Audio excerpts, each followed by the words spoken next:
நம்ம நிலைமை இவ்வளவு மோசமா போகுது, ஒன்னும் புரியல. நாளைக்கு வேற லோன் கட்டணும். எதுனா கையில காசு எதுனா வச்சுக்கிறியா?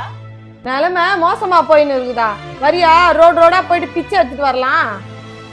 ஏன்டி நீ ஏன் இப்படி சொல்ற? பின்ன இருக்கும்போது மகாராணிமாய் ஆடின, என்ன பண்ணேன்னு கொஞ்சம் யோசிச்சு பாரு. எப்படி பெரியமா இருக்கீங்க? இருக்கேன். என்ன ரொம்ப நாள் ஆளை காணோம், என்ன விஷயம்? இல்ல பெரியமா, வேலை ரொம்ப டைட்டா போயின்னு இருக்கு பெரியமா. 2 வேலை பாக்குறேன்ல, அதான் பெரியமா வரத்துக்கு நேரம் இல்ல. கொஞ்சம் இப்ப காசு தேவைப்படுது, ஒரு 50,000 ரூபாய் அர்ஜென்ட்டா கொடுத்தீங்கன்னா நான் மாசம் மாசம் கொடுத்துறேன் பெரியமா.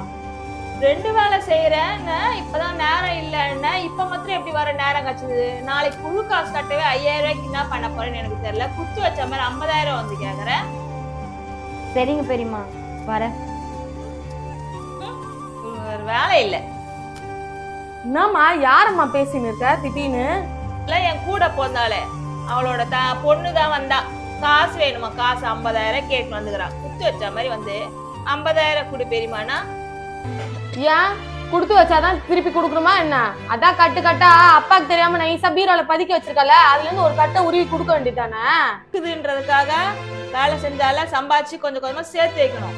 வேலை செஞ்சுட்டு வச்சுன்னு கறியை மீன் ஆக்கி துண்டு உட்காந்துருந்தா தியேட்டரு எங்க பார்த்தா சினிமாக்கெல்லாம் போயிடுங்கிறா. அப்ப என்ன பண்றது? நான் குருவி சேர்க்கிற மாதிரி சேர்த்து வச்சேன், நான் இன்னைக்கு வச்சுன்னுக்கிறேன். இல்லைன்னா நான் என்ன பண்ண முடியும்? ஏமா அதுனா இருக்கப்பட்டவங்க தான் எல்லாமே அனுபவிக்கணும், இல்லாதப்பட்டவங்க எதுவுமே அனுபவிக்க கூடாதுன்னு. அவ கஷ்டப்படுறா, சம்பாதிக்கிறா, அவ அனுபவிக்கிறா. நீ ரொம்ப பேசுறமா, அப்புறம் அனுபவிப்ப, பார்த்து பேசு. ஆகாஷ் அதை பார்த்தது போதும், பிளாஷ்பேக் முடிஞ்சிச்சு, உன் ரீல் அந்து போச்சு. இப்ப புரியுதா?